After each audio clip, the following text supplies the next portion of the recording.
Selidikilah aku,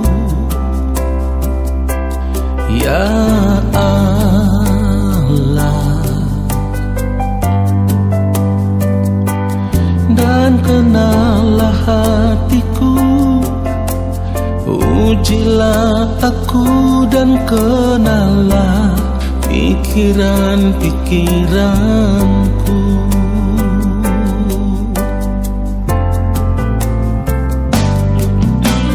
Selidikilah aku, ya Allah, dan kenallah hatiku. Ujilah aku dan kenallah pikiran-pikiranku.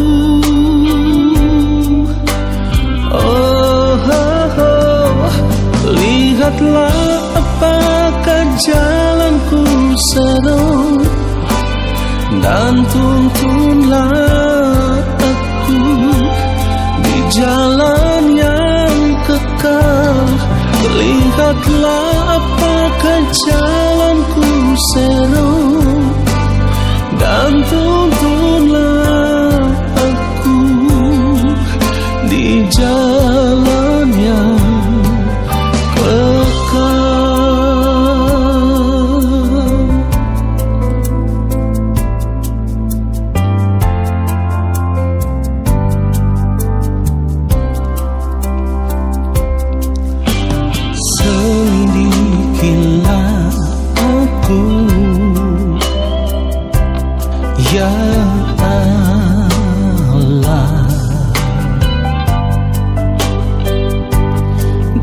kenallah hatiku.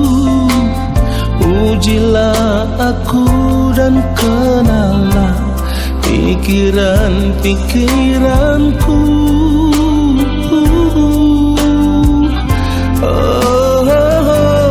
Lihatlah apakah jalanku seru, dan tuntunlah aku di jalan yang kekal. Lihatlah apakah jalanku seru, dan tuntunlah aku di jalan yang kekal.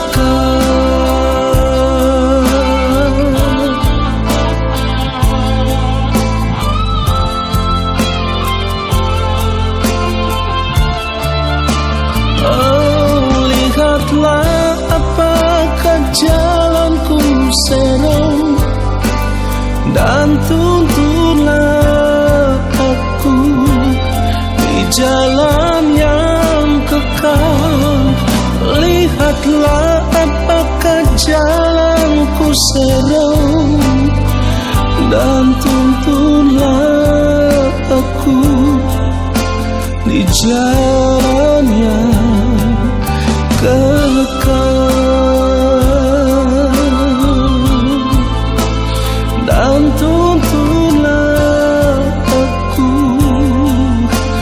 di jalan yang kekal.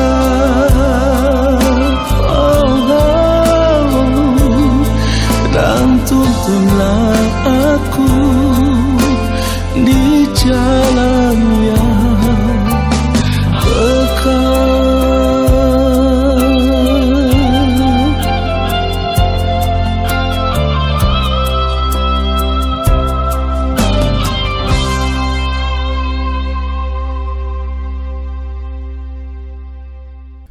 Mari kita berdoa. Allah yang Maha Kudus, Allah yang Maha Agung, Allah yang Maha Mulia, kembali saat ini kami ada di hadapan Bapa. Kami mau duduk diam di dalam hadirat-Mu ya Tuhan, dan kami mau menanti-nantikan Bapa berbicara bagi kami, menyampaikan isi hati Bapa kepada kami lewat kebenaran firman-Mu. Lalu ketika kami mendengarkan kebenaran firman-Mu, kiranya Roh Kudus Tuhan berkenan mengurapi kami, memberikan kami hikmat pengertian, supaya kami boleh mengerti setiap kebenaran firman yang kami dengar. Lalu kami mau hidup seturut dengan firman-Mu. Hidup di dalam takut dan gentar terhadap Bapa di sorga. Hidup di dalam kesucian, hidup di dalam kekudusan, hidup di dalam kebenaran. Supaya di dalam perjalanan kehidupan kami, Bapa senantiasa menemukan kami ada di dalam keadaan berkenan. Maafkan setiap ketidaktepatan hidup kami ya Bapa. Ampunilah dosa dan pelanggaran kami dalam segala gerak kehidupan kami yang tidak patut. Apapun yang kami lakukan itu di hadapan Bapa. Kiranya Bapa berkenan mengampuni kami, menyucikan, menguduskan kami, supaya ketika saat ini kami ada di hadapan Bapa, mendengarkan kebenaran firman-Mu, kami semua ada di dalam kesucian, kekudusan Allah. Urapilah hamba-Mu yang maha kudus. Taruhlah setiap perkataan yang Bapa kehendaki, supaya hamba sampaikan. Dan biarlah kebenaran yang hamba sampaikan adalah kebenaran yang berasal dari hati Bapa, dari pikiran dan perasaan Bapa.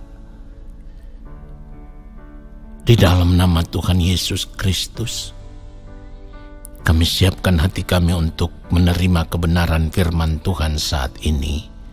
Haleluya. Amin.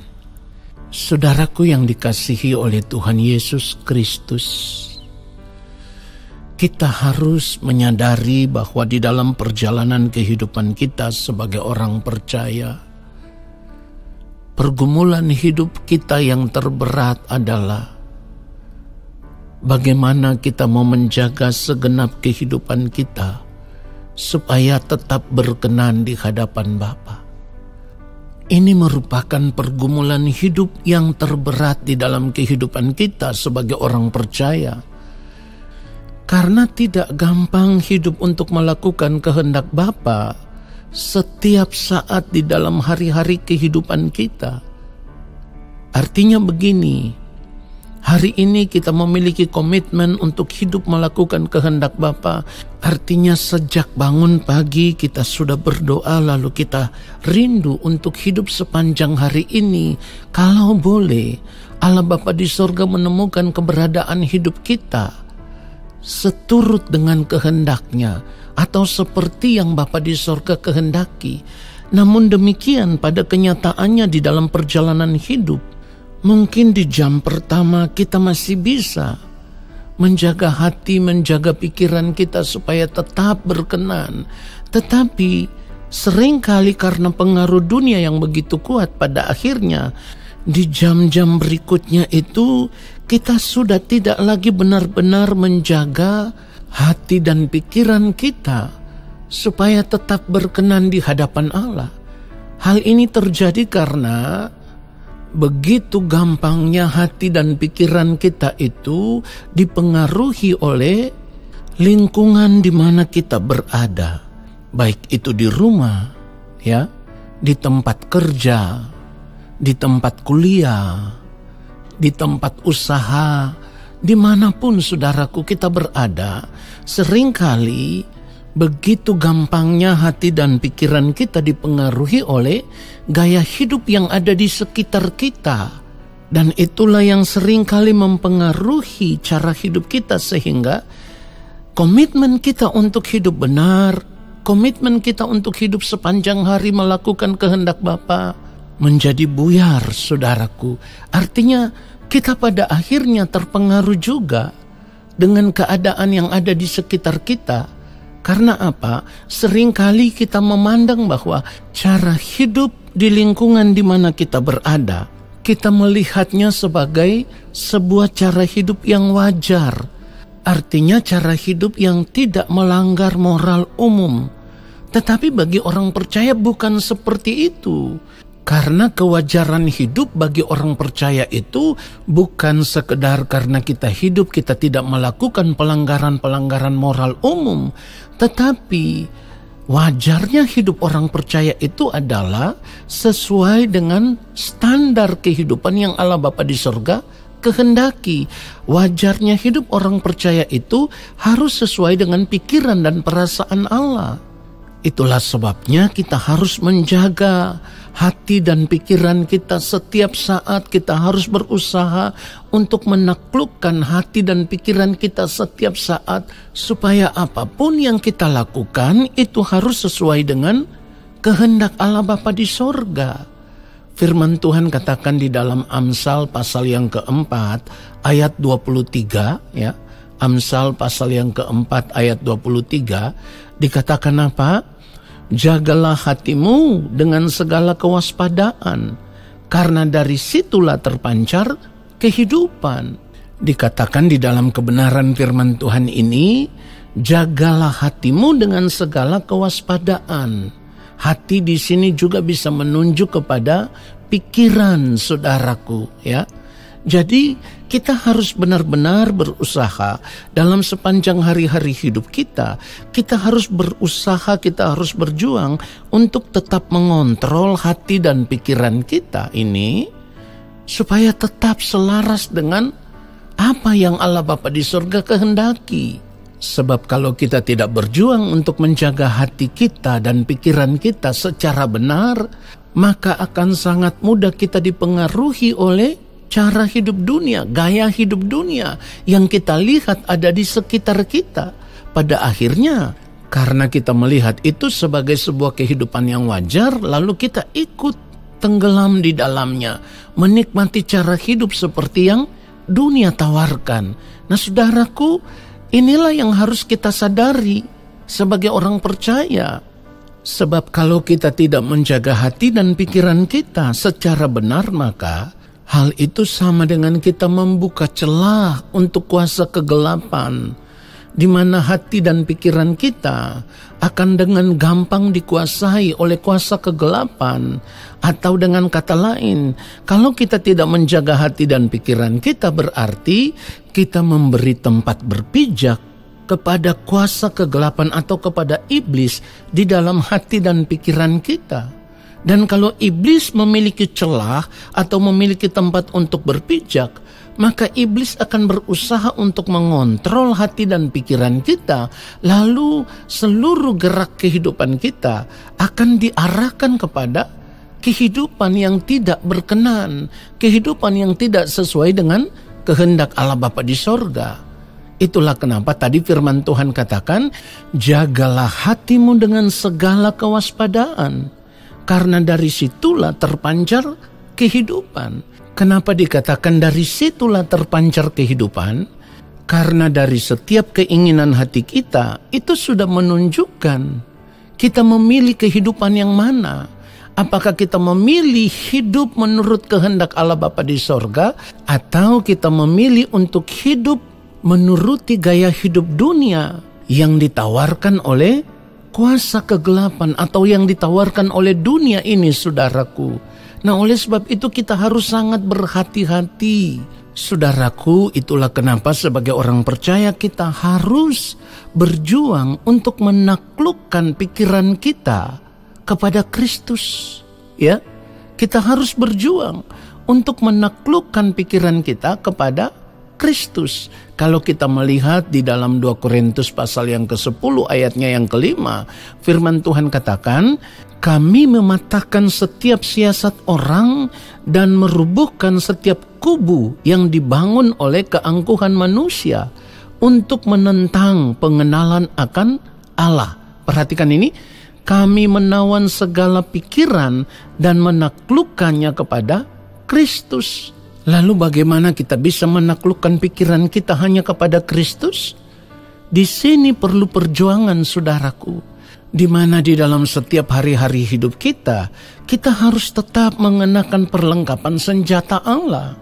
Ya, memperlengkapi diri kita dengan perlengkapan senjata Allah.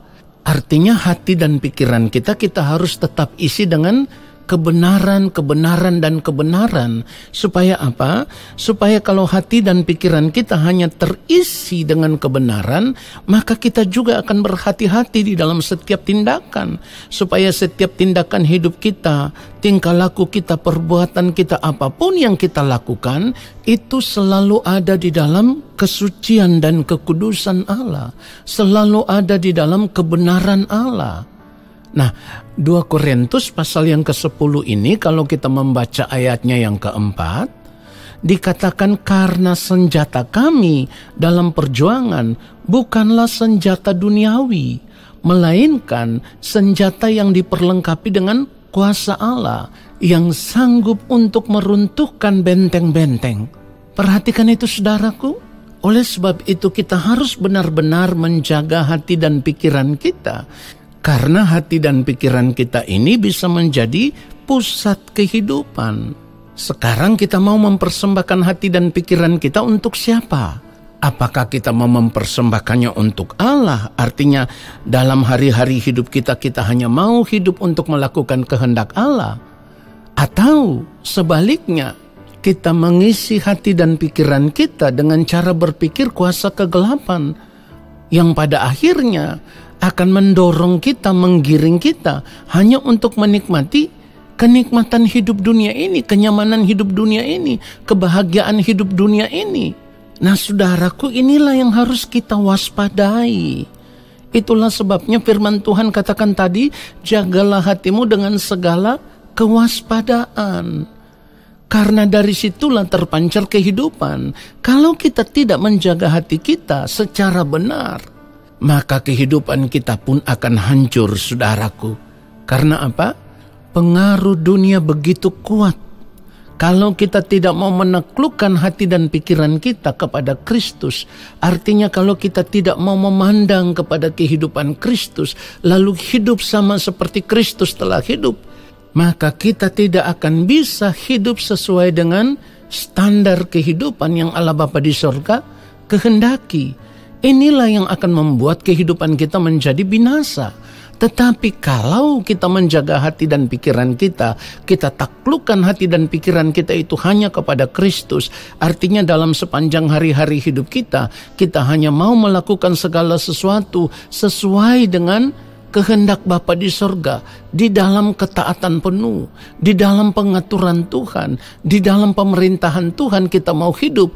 Dari situlah akan terpancar kehidupan. Kehidupan yang dimaksudkan di sini bukan kehidupan yang bisa kita nikmati hanya sementara, tetapi kehidupan yang dimaksudkan di sini adalah kehidupan yang kekal. Kehidupan di mana kita akan tinggal di dalam kemuliaan Allah Bapa di sorga sampai selama-lamanya. Ini yang harus kita perjuangkan, saudaraku, dan bukan yang lain. Kenapa kita harus berjuang untuk menjaga hati dan pikiran kita? Karena sebenarnya dari pikiran kita yang salah, di situ bisa timbul kebencian. Dari pikiran kita yang salah bisa timbul amarah. Dari pikiran kita yang salah di situ bisa timbul dendam, saudaraku. Lalu kalau bejana hati kita itu sudah terisi dengan kebencian, amarah, dendam, atau perkataan-perkataan yang tidak sesuai dengan kehendak Allah Bapa di sorga, maka pada akhirnya akan melahirkan kepahitan yang begitu dalam di dalam kehidupan kita. Saudaraku, cara hidup seperti ini sama dengan kita mendukakan Roh Kudus Allah. Dan yang Tuhan kehendaki adalah kita harus membuang segala bentuk kepahitan di dalam kehidupan kita, apapun bentuknya. Kalau kita membaca kebenaran firman Tuhan Efesus pasal yang keempat, Efesus pasal yang keempat, kita mulai baca ayat 30, dikatakan, dan janganlah kamu mendukakan Roh Kudus Allah yang telah memeteraikan kamu menjelang hari penyelamatan. Ayat 31, perhatikan baik, segala kepahitan, kegeraman, kemarahan, pertikaian, dan fitnah hendaklah dibuang dari antara kamu. Demikian pula segala kejahatan. Oleh sebab itu saudaraku, kita harus benar-benar berjuang untuk menjaga hati dan pikiran kita ini, supaya hati dan pikiran kita bisa selaras dengan pikiran dan perasaan Allah, saudaraku. Nah, oleh sebab itu di dalam hari-hari hidup kita sebagai orang percaya, kita harus berjuang untuk terus merubah diri, dan pembaharuan itu harus terjadi terus-menerus di dalam kehidupan kita setiap hari, ya. Pembaharuan pikiran kita itu harus terjadi terus-menerus di dalam kehidupan kita setiap hari, supaya dengan pembaharuan yang terjadi itu akan membentuk manusia batinia kita semakin murni, semakin menjadi manusia batinia seperti yang Allah Bapa di sorga kehendaki, saudaraku. Lalu bagaimana kita bisa mengalami pembaharuan pikiran setiap hari? Tidak ada cara lain selain kita harus mengisi hati dan pikiran kita itu setiap hari dengan kebenaran. Itu harus diisi setiap hari, sehingga bejana hati kita itu hanya dipenuhi dengan kebenaran Allah. Kalau bejana hati kita itu hanya dipenuhi dengan kebenaran Allah, maka di dalam kehidupan kita pun kita akan tetap hidup di dalam kebenaran. Kita akan menjaga hati supaya tetap ada dalam kesucian kekudusan Allah, menjaga perkataan kita supaya seturut dengan kehendak Allah, menjaga sikap kita, menjaga tingkah laku kita, menjaga perbuatan kita, dan di dalam seluruh aspek hidup kita, kita akan menjaga itu supaya hidup seturut dengan kehendak Allah Bapa di sorga. Sehingga hati dan pikiran kita itu memiliki cita rasa yang berbeda dari dunia ini. Cita rasa kita itu sesuai dengan pikiran perasaan Allah. Artinya kalau pikiran dan perasaan kita ditaklukkan kepada Kristus, maka kita sudah tidak tertarik lagi dengan semua tawaran-tawaran dunia ini. Sebab gairah jiwa kita, kerinduan hati kita hanya ditujukan kepada Tuhan dan kerajaannya. Cara hidup yang seperti ini, saudaraku, akan menentukan kepada siapa kita bersekutu. Orang yang menaklukkan hati dan pikirannya kepada Allah, maka dia akan bersekutu dengan Allah. Tetapi kalau kita mengarahkan hati dan pikiran kita hanya tertuju kepada kesenangan-kesenangan hidup dunia, lalu hati dan pikiran kita menjadi pangkalan, pijakan kuasa kegelapan, itu artinya kita sedang bersekutu dengan kuasa kegelapan, saudaraku. Oleh sebab itu sebelum terlambat, kita harus menyadari akan hal ini, saudaraku. Jangan biarkan hati dan pikiran kita dikuasai lagi oleh kuasa kegelapan. Ingat, masa hidup kita di dunia ini begitu singkat. Karena seperti yang firman Tuhan katakan, kita hidup hanya 70 tahun, saudaraku. Mazmur 90 ayat yang ke-10. Firman Tuhan katakan, masa hidup kami 70 tahun, dan jika kami kuat 80 tahun, dan kebanggaannya adalah kesukaran dan penderitaan, sebab berlalunya buru-buru dan kami melayang lenyap. Jadi kalau kita sudah tahu bahwa masa hidup kita di dunia ini begitu singkat, ya, hanya 70 tahun, atau kalau bisa bertahan sampai 80, sudah tidak ada lagi kenikmatan hidup yang bisa kita nikmati. Firman Tuhan katakan apa? Jika 80 tahun, kebanggaannya itu adalah kesukaran dan penderitaan. Oleh sebab itu, di masa hidup yang singkat ini, mari kita berjuang. Berjuang untuk menjaga hati dan pikiran kita dengan segala kewaspadaan, supaya di ujung kehidupan kita yang singkat ini, 70 tahun masa hidup kita di dunia ini terlalu singkat dibandingkan dengan kekekalan. Kita harus berjuang supaya di ujungnya, ketika kita berada di balik kematian, kita benar-benar ditemukan sebagai anak-anak Allah yang berkenan di hadapan Allah Bapa di sorga, dan dilayakkan untuk masuk di dalam kerajaan sorga. Sebaliknya saudaraku, di masa hidup kita yang singkat ini, 70 tahun waktu hidup kita di dunia ini, kalau kita tidak menjaga hati dan pikiran kita dalam segala kewaspadaan, lalu kita bertindak ceroboh, kita hidup sesuka hati kita menuruti hawa nafsu diri kita yang penuh dengan keinginan daging, artinya kita hanya hidup untuk menikmati dunia ini dengan segala kesenangannya, saudaraku, maka dapat dipastikan di balik kehidupan kita nanti atau di balik kematian nanti, kita tidak akan mungkin diterima di dalam kerajaan Allah Bapa di sorga, karena kita tidak ditemukan menjadi sekutu Allah, tetapi kita adalah merupakan sekutu dari kuasa kegelapan. Menjadi sekutu dari kuasa kegelapan berarti akan terbuang dari hadapan Allah bersama-sama dengan iblis ke dalam api kekal. Seperti yang dikatakan oleh firman Tuhan di dalam Matius 25 ayatnya yang ke-41, dan ia akan berkata juga kepada mereka yang di sebelah kirinya, enyahlah dari hadapanku, hai kamu orang-orang terkutuk, enyahlah ke dalam api yang kekal yang telah sedia untuk iblis dan malaikat-malaikatnya. Saudara, kiranya kebenaran firman Tuhan ini menyadarkan kita semua, mengubah kita semua. Tuhan Yesus memberkati kita semua. Haleluya. Amin. Saudaraku, mari kita angkat tangan di hadapan Bapa di sorga dan terimalah berkat-Nya. Segala berkat kasih karunia daripada Allah Bapa di sorga, rahmat cinta kasih yang berlimpah-limpah dari Gembala Agung Tuhan Yesus Kristus di dalam persekutuan dengan Roh Allah yang kudus, turun atas kehidupan kami, menyertai langkah hidup kami, memberkati kami semua, sekarang dan sampai selama-lamanya. Amin.